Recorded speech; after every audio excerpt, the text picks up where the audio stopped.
The thing about working at the Imperial is that you learn to make yourself disappear. Not the way magicians do it, with smoke and mirrors and a flourish of hands. You disappear by becoming so perfectly what people expect that they stop seeing you at all. You become the smile that appears when a glass needs refilling. The shadow that clears plates without interrupting conversation. The voice that says right away, sir, in a tone so neutral it might as well be silence. Linda Hayes had spent 3 years perfecting this particular magic trick. 3 years of double shifts and aching feet. 3 years of watching Chicago's most dangerous men conduct business over medium-rare steaks and 20-year scotch, pretending she couldn't hear the things they said when they forgot waitresses had ears. She'd learned which tables belonged to men who could make you disappear for real, not metaphorically, but literally. Gone. Vanished. The kind of disappeared where your mother files a missing persons report and the police nod sympathetically but never quite get around to investigating. Table 12 was one of those tables. Every Thursday at exactly 9 p.m., Ji-hun Park walked through the Imperial's doors like he owned not just the restaurant but the entire block it sat on. Maybe he did. Linda had never asked. Asking questions was a good way to end up on a milk carton. Ji-hun wore suits that probably cost more than Linda's car, back when she'd had a car, before it got repossessed. His hair was slicked back with the kind of precision that suggested he paid someone very well to maintain it. A well-groomed beard, touched with gray, gave him the look of a distinguished businessman. Almost respectable. Almost. Except for the tattoos. They crawled up his neck from beneath his crisp white collar like confessions he couldn't quite hide. Dragons and symbols Linda didn't recognize, inked across skin in patterns that told stories she knew better than to read. His hands bore more ink, intricate designs that wrapped around his knuckles and disappeared beneath the cuffs of his tailored jacket. A gold watch caught the candlelight every time he lifted his glass. A purple ring, real amethyst she'd guessed, the size of a marble, sat heavy on his right hand like a statement about power that didn't need translating. Ji-hun Park was the kind of man who made other men nervous just by existing in the same room. Linda had served him 17 times over the past 4 months. Always the same order. Macallan 25, neat. Ribeye, rare enough that pink juice pooled on the plate. He tipped exactly 20%. Not $1 more. Not $1 less. He never snapped his fingers. Never raised his voice. Never sent anything back to the kitchen. He didn't need to. Power like his didn't announce itself. It just was. His driver bodyguard really, though no one called him that, sat 3 tables away. Dante. Big guy, quiet, with the kind of stillness that came from military training. He never ordered food, just coffee, and his eyes never stopped moving. Scanning exits. Tracking faces. Watching. In 4 months, Linda had learned Ji-hun's patterns like she'd learned the layout of the restaurant's kitchen. He arrived at 9 p.m. exactly. Never early. Never late. He sat with his back to the corner, facing the entrance. He ate slowly, methodically. He signed the check at 10:15, stood, and left without looking back. Predictable. Controlled. Safe. Until tonight. Tonight, Dante's hands were shaking. Linda noticed it when she brought the water, the way his fingers trembled as he reached for the glass. She noticed the way his eyes darted toward the door, then toward the kitchen, then back to Ji-hun, over and over like he was trapped in a loop. She noticed the sweat beading at his hairline despite the restaurant's carefully controlled temperature. Most of all, she noticed when he checked his watch for the 7th time in 10 minutes. Dante was waiting for something. Or counting down to it. Linda's stomach twisted with an instinct she'd learned to trust over 3 years of navigating rooms full of dangerous men. Something was wrong. Not the usual wrong of illegal deals being discussed over dessert. Something immediate. Something bad. She was refilling water glasses at table 9 when she saw it happen. A man emerged from the direction of the restrooms, middle-aged, forgettable, wearing a wool coat too heavy for the restaurant's interior. He didn't glance at a menu. Didn't wait to be seated. Just walked directly to Dante's table with the purposeful stride of someone who belonged exactly where he was going. Linda's hands moved on autopilot, pouring water, smiling at customers, but her attention had narrowed to a laser focus on table 12. The stranger's hand slipped into his coat pocket, pulled out a manila envelope. Thin. Unmarked. Dante took it without hesitation. No surprise. No questions. Just a smooth exchange that had been practiced, rehearsed, planned. The envelope disappeared into Dante's jacket so fast that if Linda had blinked, she would have missed it. The stranger walked away. Didn't stop at the bar. Didn't use the restroom. Just walked straight to the exit and disappeared into the Chicago night. Dante checked his watch again. 9:47 p.m. 28 minutes until Ji-hun always left. Linda's heart hammered against her ribs. She'd spent 3 years learning to ignore what she saw, to forget conversations the moment they ended, to turn her eyes away from things that weren't her business. But her hands were already reaching for the order pad in her apron pocket. Because she'd seen something else Dante didn't know she'd seen. When the stranger handed over that envelope, his coat had shifted. Just for a second. Just enough. And Linda had caught the glint of the gun holstered at his hip. This wasn't a payoff. This wasn't a business transaction. This was a countdown. And Ji-hun Park, the man who'd never once looked at her long enough to see her face, who tipped exactly 20% and treated her like expensive furniture, had no idea he was the target. Linda stood frozen by the water station, her mind spinning through calculations. She could stay silent. Invisible. Safe. She could let whatever was about to happen, and keep her head down and her mouth shut and her life intact. Or she could do the stupid thing. The dangerous thing. The thing that would mean she could never go back to being nobody. Her pen was already moving across the order pad before she'd consciously decided. Your driver sold you out. They're waiting by your car. Her handwriting was steady. Clear. No rambling. No explanation. She tore the page free, folded it twice, and slipped it into the leather check holder. Her shift ended in 15 minutes. She could drop the check, finish out her tables, and leave through the employee entrance like always. By the time anything happened, she'd be 6 blocks away. If anything happened. If she was wrong about what she'd seen. If Dante was just nervous about something else. If the stranger with the gun was. No. Her instincts were screaming too loud to ignore. Linda picked up the check holder, took a breath that didn't quite fill her lungs, and walked toward table 12. Ji-hun looked up when she approached. His eyes were dark, unreadable. This close, she could see the fine lines around them. The small scar above his left eyebrow. The way his jaw tightened when he was thinking. Your check, Mr. Park. Her voice came out steady. Professional. The same voice she used for every customer, every night. He nodded once. Didn't smile. Men like him didn't smile at women like her. Linda set the check holder down beside his plate, right where he always wanted it, within easy reach of his right hand, and turned to walk away. Behind her, she heard the soft leather rustle as he opened it. The quiet crackle of paper being unfolded. Silence. Linda didn't turn around. Didn't slow her steps. Just kept walking toward the kitchen, her heart hammering so hard she could feel it in her throat, in her fingertips, in the ringing in her ears. She'd done it. For better or worse, she'd crossed the line from invisible to visible. And there was no magic trick that could make her disappear now. Linda didn't sleep. She lay in her studio apartment staring at the water stain on the ceiling, listening to her upstairs neighbor's television murmur through the thin walls. Every sound made her flinch. Every car door slamming on the street below sent her heart racing. She'd triple-checked the locks on her door, wedged a chair under the handle, and kept her phone on the nightstand with 911 already typed in, her thumb hovering over the call button. By the time gray dawn light filtered through her curtains, she convinced herself she was being paranoid. Ji-hun had read the note, left the restaurant through the kitchen exit instead of the parking garage, and disappeared into the night. That was it. Story over. She'd saved a man's life, and he'd never know her name. She almost believed it. Work felt like walking through a dream. The Imperial looked exactly the same marble floors, same crystal chandeliers, same tables arranged in perfect geometric precision. But Linda moved through it like a ghost, hyper-aware of every face, every voice, every shadow that seemed to linger too long. Table 12 sat empty.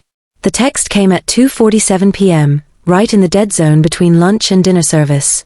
Unknown number, Mr. Park would like to thank you personally. The Imperial. Tonight. 10 p.m. Come alone.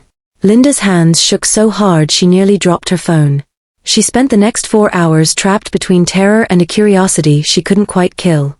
She googled Ji-hun Park and found almost nothing, a few business licenses for import companies, a mention in a Korean community newsletter from 5 years ago.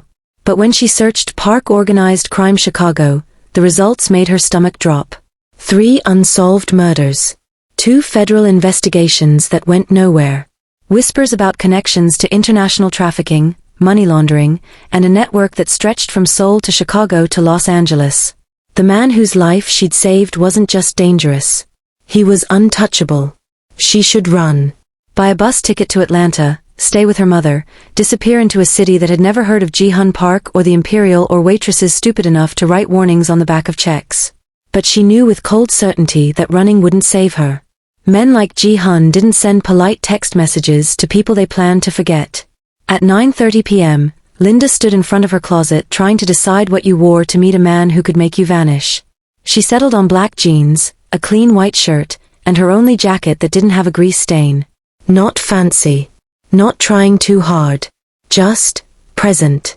The Imperial after hours felt different. The lights were dimmed.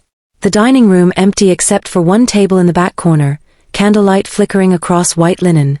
A man in a dark suit appeared from the shadows. Not Dante. Someone new. He didn't speak, just gestured toward the private dining room where she'd never been allowed. Linda's legs felt like water, but she walked forward anyway. The door opened. Ji-hun Park sat at the head of a long table, his hands folded, his expression unreadable. The purple ring caught the light. The tattoos on his neck seemed darker in the dim room, like promises written in ink. He looked at her, really looked at her, for the first time. Sit, he said. Not a request. Linda sat. How did you know? Ji-hun's voice was quiet, controlled. The kind of quiet that made Linda's pulse spike. She swallowed hard. Dante. He was off. Checked his watch 7 times in 10 minutes. His hands were shaking. When someone brought him an envelope, he took it like he'd been expecting it. And that was enough to risk your life warning me? I saw the gun, Linda said, when the man's coat shifted. And Dante kept looking at the exits like he was timing something. Like he was counting down. Ji-hun studied her for a long moment.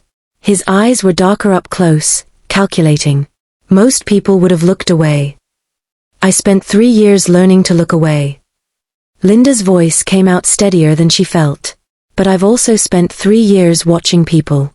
Reading them. It's how you survive tables like yours. You learn to see what's coming before it arrives. Something shifted in Ji-hun's expression. Not quite approval, but recognition. There were 4 men waiting in the parking garage, he said. Professional. Well armed. If I'd walked to my car, I'd be dead. He leaned back in his chair. Dante had a gambling problem. Victor Constantine's people owned his debts. They offered him a way out, sell me for $340,000. Linda's stomach turned. Where is he now? Dante's no longer a concern. The flatness in Ji-hun's tone made it clear that was all she needed to know. Victor's organization will look for who warned me, Ji-hun continued. They're already questioning your co-workers. 2 have been sent home, forcibly relocated for their own safety. When they realize it was you. He let the sentence hang. Why are you telling me this? Because you have a choice to make. Ji-hun pulled a black card from his jacket pocket and placed it on the table between them. Matte finish, no markings. I can protect you. Give you a new apartment, a salary, a role in my organization. You have a gift for observation that's valuable. Rare. Linda stared at the card. And if I say no? Then I make you disappear. New identity, new city, enough money to start over. Your family will be told you took a job overseas. You'll never contact them again. You'll be safe, but you'll be gone. Freedom versus survival. Invisibility versus a different kind of prison. If I take the card, Linda said slowly, what exactly am I agreeing to? You work for me. You watch people, read rooms, tell me what others miss. You'll be trained, protected, compensated. But you can't go back to who you were. Linda's hands trembled in her lap.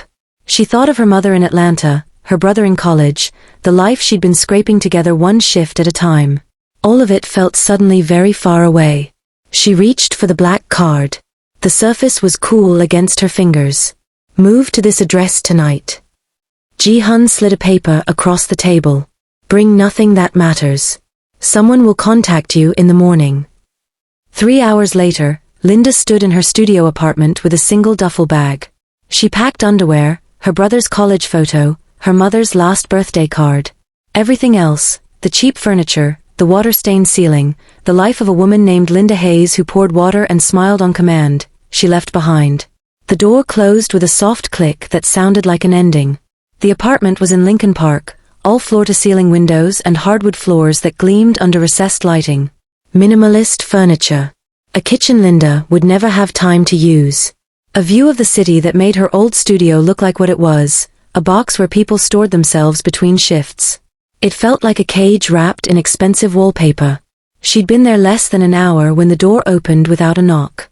The woman who entered moved like water, fluid, controlled, impossible to read.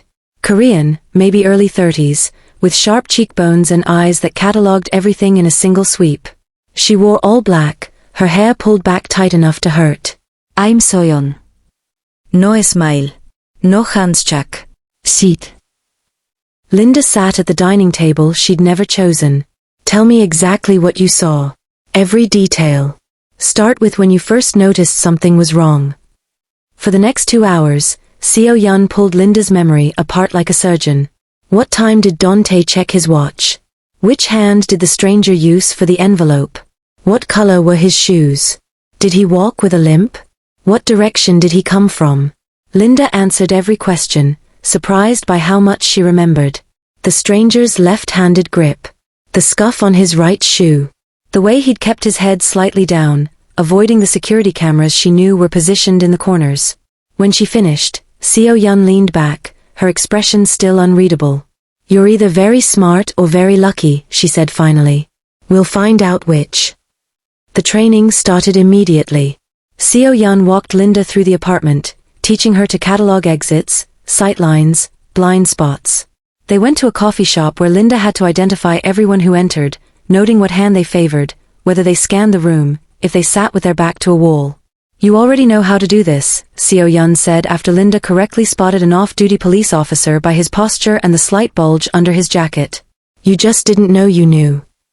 3 years of reading customers, predicting needs, avoiding problems, it had all been training for something she'd never imagined. That night, Linda's phone rang. Her mother's number. Baby, you haven't called in days. What's this about a new job? Linda's throat tightened.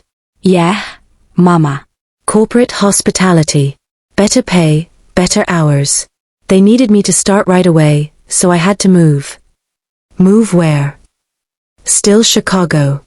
Just a nicer area. The lies tasted like ash. Her mother's voice, warm and proud, made it worse. I knew you were meant for better things than waiting tables. After they hung up, Linda sat in the dark, staring at her hands. Seo-yeon appeared in the doorway, holding a tablet. Victor's people visited the Imperial today. You should see this. The surveillance footage showed 2 men in dark suits questioning the staff. Linda recognized Maria from the lunch shift, Danny the bartender, Chun who worked weekends. They all looked terrified, shaking their heads, claiming they knew nothing. The men left empty-handed, but the message was clear, they were searching. They'll figure it out eventually, Seo-yeon said. And when they do, everyone you knew at that restaurant becomes a potential target. Linda watched her former co-workers disappear off-screen, going back to their shifts, their tables, their tips. The world she'd left behind. The world she could never return to. The gym was in a basement 2 blocks from Linda's apartment. Concrete floors, fluorescent lights, the smell of sweat and rubber mats. Seo-yeon moved through self-defense techniques with mechanical precision, showing Linda how to break a wrist grip, where to strike if someone grabbed her from behind, how to use momentum against weight. Linda failed. Repeatedly. Again, Seo-yeon said, barely winded while Linda gasped for air.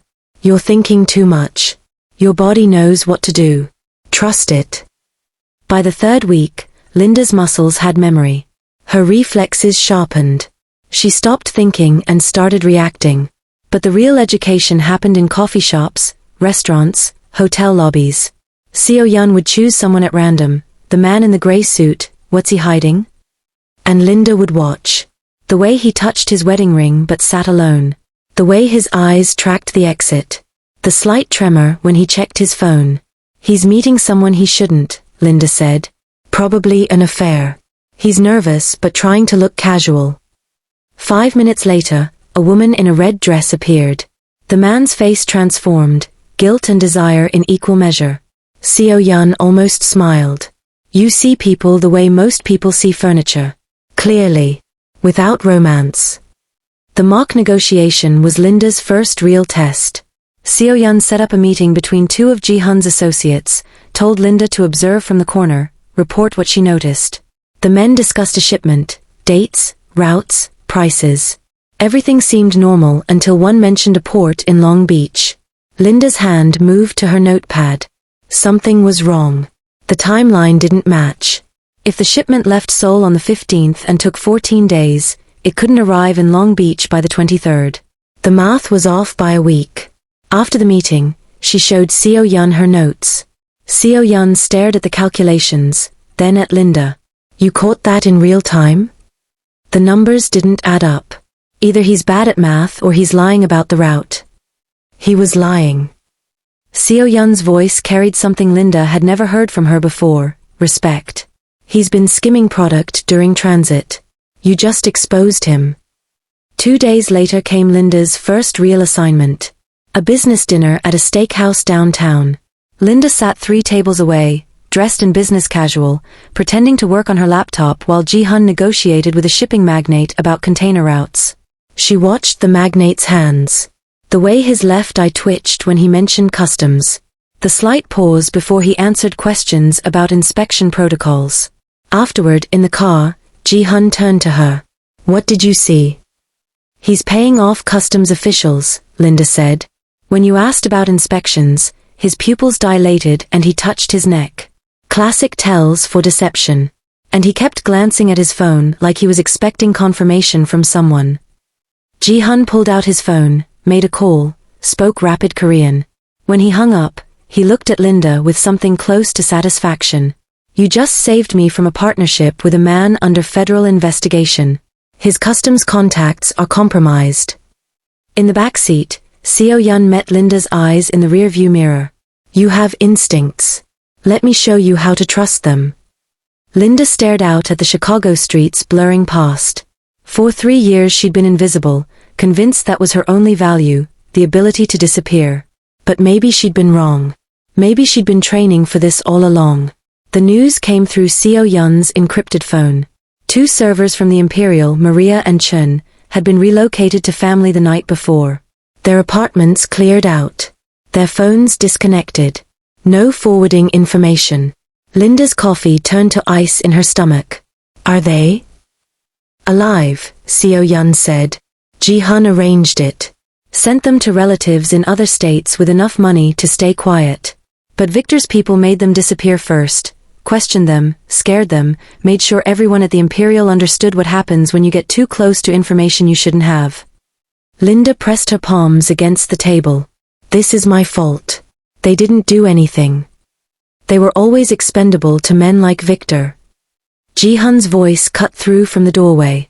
He'd entered without sound, the way he always did. You changed nothing except your own fate. Victor would have killed me and moved on. Your co-workers were collateral damage the moment they worked at that restaurant. At least now they're alive. The words should have been comforting. They weren't. That afternoon, another message arrived. This one made Seo-yun's expression harden. Dante wants a meeting, she said. Claims he wants to explain. Offer information about Victor's operation in exchange for consideration. Ji-hun's laugh was cold. He means mercy. For 2 hours, Linda listened as Ji-hun's people debated in rapid Korean and English. It was obviously a trap. Dante had nowhere to run. Victor's people would kill him for failing. Ji-hun's people would kill him for betraying. A meeting was suicide. Unless he was bait.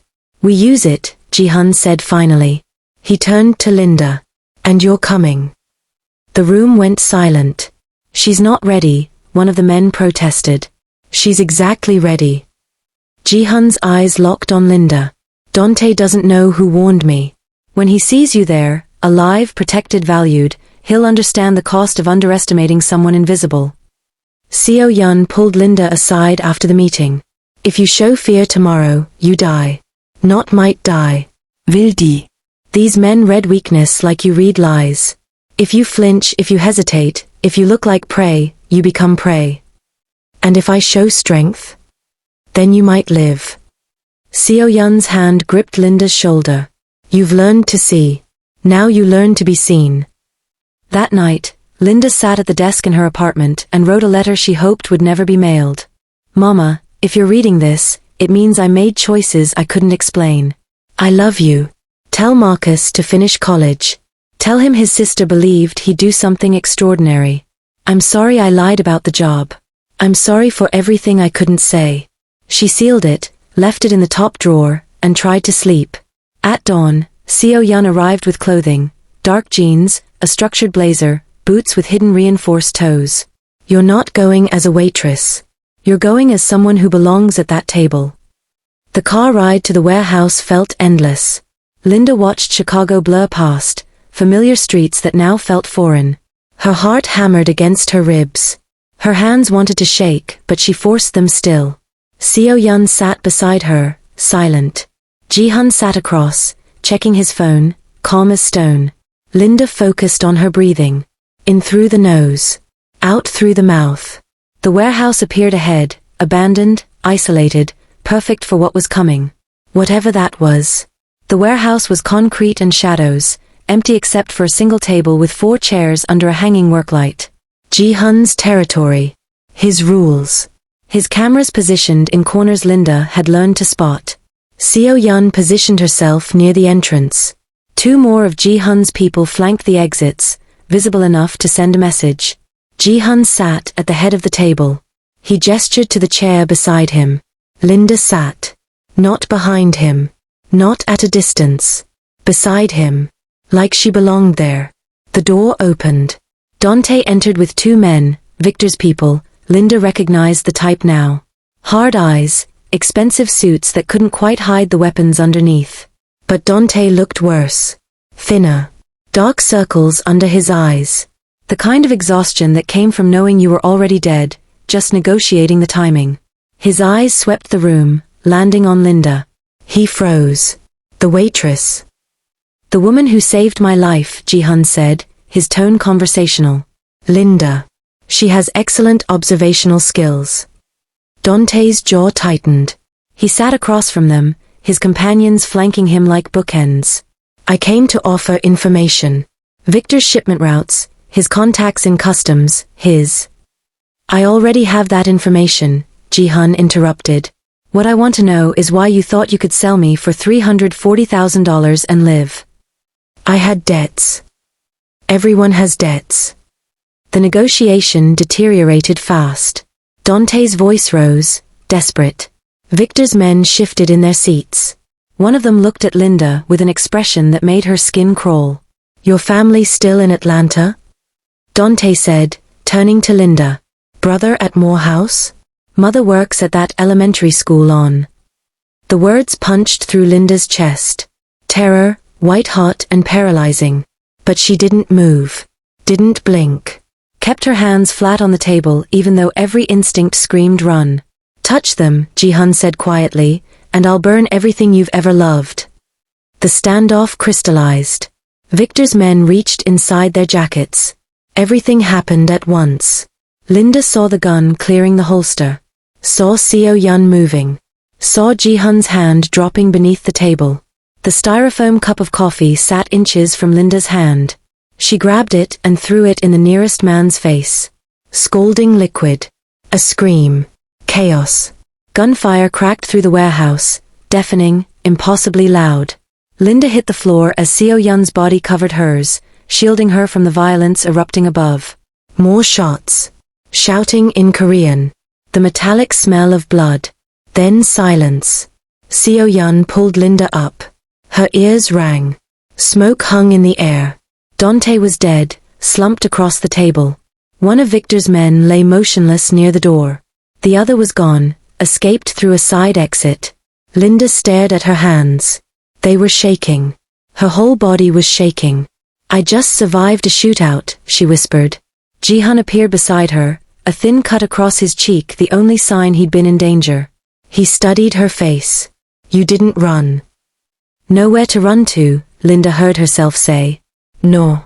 His voice was certain. You chose not to run. There's a difference. In the car afterward, Linda couldn't stop her hands from trembling. Couldn't stop seeing the moment the gun appeared. Couldn't stop hearing the crack of bullets. Seo-yun sat beside her, watching with an expression Linda had never seen before. Something like respect. You'll be okay, Seo-yun said quietly. You chose not to run. That's the hardest part. Linda leaned her head against the window, watching Chicago pass by. She'd crossed another line tonight. One marked in gunpowder and blood. And she was still here. Linda stood in the shower until the water ran cold, watching pink-tinged streams circle the drain. Not her blood. Someone else's. Spatter from when Seo-yun had pulled her up, when she'd stumbled past Dante's body, when the world had been reduced to gunpowder and ringing ears. The water turned clear, but she kept scrubbing, trying to wash away more than just blood. Trying to wash away the moment she'd thrown that coffee. The choice her body had made before her mind caught up. The realization that she hadn't frozen, she'd acted. And part of her, a part she didn't want to acknowledge, had felt alive in that moment of chaos. She dressed in sweatpants and an old t-shirt, sat on the edge of her bed, and stared at her phone for 20 minutes before calling. Baby. Her mother's voice was warm, familiar, unbearably normal. I was just thinking about you. How's the new job? Linda's throat closed. It's good, Mama. Busy. You sound tired. Are they working you too hard? No, just adjusting. How are you? They talked about nothing, the weather in Atlanta, the neighbor's new dog, a recipe her mother wanted to try. Normal things that felt like they belonged to another universe. When they hung up, Linda felt hollowed out. Her brother called an hour later, breathless with excitement about making Dean's List, about a girl he'd met in his economics class, about plans for spring break. Linda listened to his voice, young, hopeful, untouched by warehouses and gunfire, and wondered if she'd ever been that innocent. I'm proud of you, Marcus, she said when he paused for breath. You okay, Linda? You sound weird. Just tired. Love you. After he hung up, she sat in the dark, wrapped in guilt and relief in equal measure. They were safe because they didn't know. Safe because she'd lied. Safe because she'd become someone who sat at tables with men who killed without hesitation. The knock on her door came at midnight. Seo-yun, holding 2 bottles of soju. You don't drink alone after your first shooting, she said, walking past Linda into the apartment. They sat on the floor, backs against the couch, passing the bottle between them. For a long time, neither spoke. I was 23, Seo-yun said finally. University student in Seoul. My boyfriend owed money to the wrong people. They came for him. I was there. She took a drink. Jihan was there too. Handling business. He saw me try to protect my boyfriend even though he was worthless. Saw me fight even though I had no training. Afterward, he gave me a choice. Same choice he gave you. Did you take it? I'm here. Linda's hands tightened around the bottle. Does it get easier? No. Seo-yun's voice was flat, honest.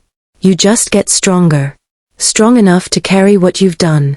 Strong enough to live with who you're becoming. And if I can't? Then you would have run today. You didn't. Seo-yun looked at her directly. This isn't temporary survival, Linda. This is your life now. The question is whether you accept it or spend the rest of your days grieving what you've lost. Linda stood, walked to the bathroom, and stared at herself in the mirror. The woman looking back had the same face, the same dark eyes, the same coiled hair. But something fundamental had shifted beneath the surface.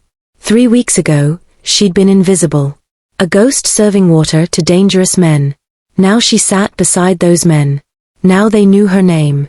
She didn't look away from her reflection. She couldn't go back. Wouldn't, even if she could. This was who she was now. The contract was 3 pages, printed on heavy paper that felt expensive between Linda's fingers. Salary, benefits, responsibilities. The number made her breath catch, more in a month than she'd made in 6 months at the Imperial. You'll be my observer, Ji-hun said across the desk. You attend meetings, dinners, negotiations. You watch. You report what others miss. You help me see threats before they materialize. Linda read every line twice. When she finished, she looked up. I want protection for my family. Not relocation, I don't want them to know. Just surveillance. Make sure Victor's people never get close. Ji-hun's expression didn't change, but something flickered in his eyes. Interest, maybe. Or respect. And my brother's tuition, Linda continued, her voice steadier now. All 4 years, guaranteed. If something happens to me, he finishes school. You're negotiating. You said I have value. Valuable things cost more than $340,000. She held his gaze. That's what Dante sold you for. I'm worth more than a dead man's betrayal. Ji-hun smiled, the first real smile she'd seen from him. You're learning to know your worth. He pulled out his phone, made a call in Korean. When he hung up, he nodded. Done. Your family will be monitored. Your brother's education is guaranteed through a scholarship fund that has nothing to do with you. Sign. Linda signed. The training intensified. Seo-yun drilled her on micro-expressions, voice stress analysis, spatial positioning. They practiced in restaurants, parks, shopping centers. Linda learned to read people the way some people read books, quickly, thoroughly, retaining everything that mattered. The weapons dealer dinner was at a high-end steakhouse in the Loop. Linda sat 2 tables away with her laptop open, pretending to work while Ji-hun negotiated the purchase of modified firearms with a man who introduced himself as Thomas Chun. Chen was smooth, professional. Discussed shipping routes from Manila to Los Angeles to Chicago. Mentioned inspection protocols, delivery timelines, payment structures. Everything sounded legitimate. But when he mentioned the cargo ship departing Manila on the 8th and arriving in LA on the 16th, Linda's pen stopped moving. 8 days. Manila to Los Angeles took 12 days minimum, 14 during storm season. She'd memorized shipping routes during training, learned to spot inconsistencies in logistics. Chun was lying about the route. Which meant he was lying about something else, probably where the weapons actually came from. Linda caught Ji-hun's eye across the restaurant. Tapped her pen twice against her water glass, their signal. He excused himself for a phone call. Linda followed to the hallway. The Manila route is impossible with his timeline, she said quietly. Either the weapons aren't coming from Manila, or they're already in the country and he's using the shipment story as cover. My guess, they're stolen from a US military base. Faster, fewer international complications, but higher risk if traced. Ji-hun's eyes narrowed. He returned to the table. Linda watched the negotiation shift. Ji-hun pressing about the route. Chen's confident smile faltering. The micro-expression of panic when Ji-hun mentioned military inventory. Chen's attempt to laugh it off, then his slow realization that he'd been caught. The deal collapsed. Chen left quickly, trying to salvage dignity he no longer possessed. In the car afterward, Ji-hun turned to Linda. You just saved me $2 million and a potential federal investigation. You've earned your salary. That night, Linda sat in her apartment, truly hers now, not just a safe house, researching for the next assignment. Her laptop glowed in the darkness. Notes spread across the table. The familiar rhythm of observation and analysis. She was good at this. Better than good. She belonged here. The message came through encrypted channels. Victor Constantine wanted a meeting. Neutral territory. To discuss mutual interests and recent unfortunate events. Ji-hun showed Linda the message. He means Dante. He wants to see who's valuable enough that I'd bring them to a meeting with the man who tried to kill me. And you're bringing me. You'll sit beside me. As my advisor. Ji-hun's gaze was steady. He'll test you. Dismiss you. Try to make you small. If you flinch, he wins. If you hold your ground, we shift the power. Seo-yun helped Linda prepare. A tailored black suit that fit like armor. Hair pulled back, professional but not apologetic. Minimal jewelry except for small diamond studs that caught light without demanding it. You're not performing confidence, Seo Yun said. You are confident. You've earned this seat. Remember that. The restaurant was the Aquitaine, all dark wood and leather, chandeliers that cost more than cars.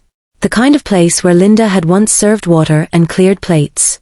Now she walked through the entrance beside Ji-hun, and the hostess treated her like she belonged. Victor Constantine waited in a private room, flanked by 3 men. He was older than Linda expected, silver-haired and distinguished, wearing a suit that probably cost 5 figures. His eyes were pale blue and cold as winter. Ji-hun sat at the head of the table. Linda sat to his right, the position of trust, of counsel. Victor's gaze swept over her with obvious dismissal. You bring your pet waitress to a business meeting? Linda met his eyes without flinching. I'm not a waitress anymore. Something shifted in Victor's expression. Not respect, not yet, but recognition that she wouldn't be easily dismissed. The negotiation began. Territory disputes, shipment routes, the matter of Dante's betrayal. Victor spoke with the casual authority of someone used to getting his way. But Linda wasn't listening to his words. She was watching his second-in-command. The man sat to Victor's left, younger, Eastern European, with the rigid posture of former military. Every time Victor spoke, the lieutenant's jaw tightened almost imperceptibly. When Victor dismissed one of his suggestions, the man's fingers drummed once against the table before going still. And when Victor laughed, cold and performative, the lieutenant didn't smile. Linda leaned toward Ji-hun, her voice barely a whisper. The lieutenant. He's done with Victor. Watch how he reacts when Victor talks over him. There's a fracture there. Ji-hun's expression didn't change, but she felt his attention sharpen. He shifted tactics mid-negotiation. Addressed the lieutenant directly. Asked his opinion on logistics. Listened when he answered. Treated him like an equal while Victor treated him like furniture. The lieutenant's posture changed. Straightened. Engaged. You know, Ji-hun said casually, I'm always looking for people who understand the value of respect. People who've been overlooked by those who should know better. Victor's face darkened. Don't. But the damage was done. The lieutenant's eyes met Ji-hun's. A silent understanding passed between them. The meeting ended with Victor forced to accept terms he hadn't wanted, his organization fracturing from within, his lieutenant already mentally calculating his exit. As they stood to leave, Victor looked at Linda with something close to grudging acknowledgement. You see things. That's why I'm here, Linda said simply. Outside, walking toward the car, Linda realized Ji-hun wasn't ahead of her anymore. He was beside her. Equal distance from the door. Equal pace. Not employer and employee. Partners. You shifted the entire negotiation, Ji-hun said. Victor will spend the next month trying to hold his organization together. And when it falls apart, we'll be there to pick up the pieces. Linda looked back at the Aquitaine, at the kind of restaurant where she'd once been invisible. She'd never be invisible again. 3 months later, Linda walked through the Imperial's entrance wearing a charcoal suit that cost more than a month's rent in her old studio. Her hair fell natural and free around her shoulders. Diamond earrings, real ones, caught the light. The hostess smiled with the trained warmth reserved for guests who mattered. Good evening, Ms. Hayes. Your table is ready. Table 12. Ji-hun's table. Now hers when she needed it. Linda sat with her back to the corner, facing the entrance, the way Ji-hun had taught her. From here she could see everything, the kitchen doors, the exit, the VIP section where deals were negotiated in whispers. Most of all, she could see the servers. They moved with the same exhaustion she remembered, the same practiced invisibility. Smiling at customers who didn't see them. Carrying trays like they were carrying the weight of futures they couldn't quite reach. One server stood out. Young Latina, maybe 24. She had Linda's same alert eyes, the same way of watching without appearing to watch. When a drunk businessman grabbed her wrist, she extracted herself with the smooth efficiency of someone who'd learned that skill through repetition. Linda recognized herself in that movement. The practiced escape. The smile that never reached the eyes. The way the server disappeared into the kitchen and took 3 deep breaths before returning to the floor. When the server brought Linda's check, her hands were steady but her eyes held the particular exhaustion of someone working their 3rd double shift that week. Linda didn't open the leather folder. Just added her credit card and a $50 tip on a $30 meal. Tucked beneath the bills was her business card, simple black, with only a phone number. On the back, she'd written in clear script, "You see more than they think. That matters." Elash. The server's eyes widened slightly when she returned with the receipt. She looked at Linda, really looked, like she was trying to solve a puzzle she didn't know existed. Linda stood, nodded once, and walked toward the exit where Seo Yun waited by a black car. "Another meeting?" Seo Yun asked as Linda slid into the back seat. "Shipping negotiation. Should be simple." Linda pulled out her tablet, already reviewing the briefing materials. But as the car pulled away from the Imperial, she glanced back through the tinted window. The young server stood in the entrance, holding the business card, reading the message again. Linda remembered that moment. Standing at a threshold, wondering if she had the courage to step through. 6 months ago, I was invisible, Linda thought, watching Chicago blur past. I'd convinced myself invisibility was safety. That being overlooked was the same as being protected. I was wrong. Safety isn't about being too small to notice. It's about being too important to touch. I spent 3 years perfecting the art of seeing everything and remembering nothing. Now I'm paid to remember everything and see what everyone else misses. Some days I miss the simplicity, the ability to serve food and go home, to watch power move through rooms without being responsible for its direction. But most days, I stand at windows overlooking this city and think, I matter now. My voice carries weight. My observations change outcomes. My presence shifts negotiations. I am seen. Finally, undeniably, powerfully seen. And I will never be invisible again. Through the restaurant window, the young server tucked the business card into her apron pocket and returned to her tables. The cycle continued. Invisibility, questioned. Agency, offered.